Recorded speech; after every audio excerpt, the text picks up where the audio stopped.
I've been warned by my producer that I tend to go on too long talking about things that people already know, and that's going to be especially true for our next honoree, because our next legend of Off-Broadway, who we're so thrilled to have with us here this afternoon, is Terrence McNally.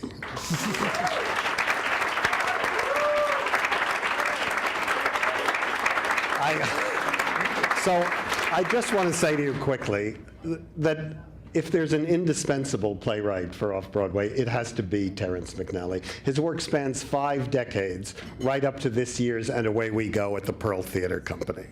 So, I mean, we can't possibly touch on all the achievements, even though I'd kind of like to talk about it, and awards of this astonishing and astonishingly prolific playwright. But I just want to mention that his remarkable series of plays, shadowed by the AIDS crisis and its continuing repercussions in our lives, is just an astonishing achievement and an incredible body of work.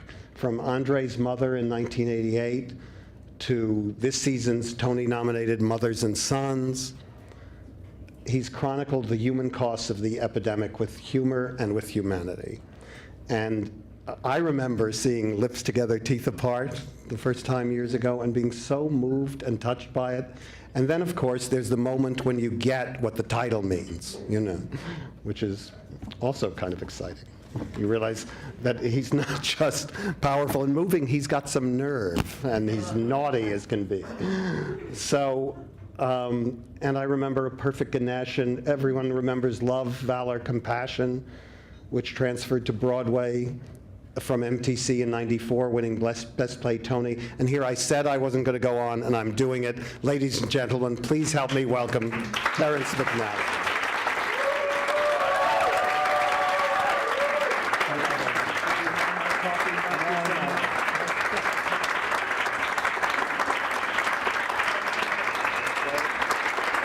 Thank you. Thank you very much. I'll try to, I will be brief. I won't try, I will be. I don't know where I'd be without Off-Broadway. Sometimes I wonder where it's gone.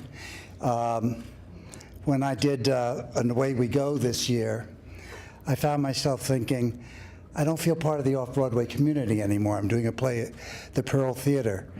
And I felt the same way last year when we did Golden Age at Manhattan Theater Club, Stage 1. I didn't feel the community of Off-Broadway the way I used to when I began. And I'm glad to see that there's still this group and that you all are thriving and keeping the spirit alive, because it has changed. And I don't know why, that feeling that we've gotten into separate groups. I used to feel a camaraderie. I don't feel quite as much, which I still very much feel working on Broadway, which I love. And I think that's all theater, but I do remember when I first came to New York, it was probably Golden Age all the way around, because my first night in New York, I proudly went to the box office of the Mark Hellinger and said I'd like a seat for My Fair Lady, which had opened 3 months before, and they looked at me like I was insane. And they said, come back in 3 years unless you want to sleep on the sidewalk all night for standing room, which I did. And then the next night after that, I went to the Theatre de Leash and saw the Threepenny Opera.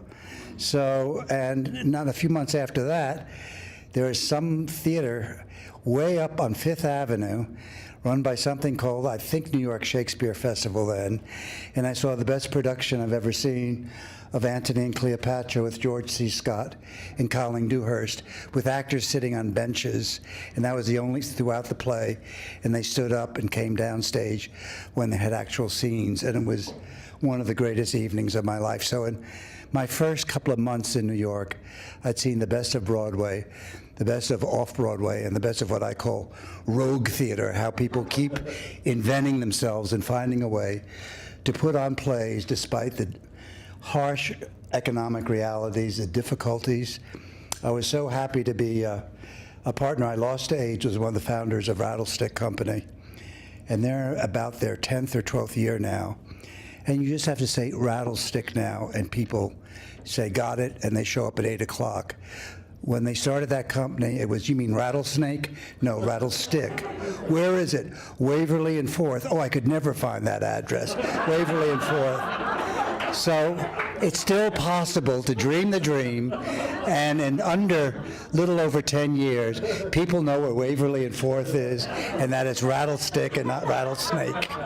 So there has been a lot of progress.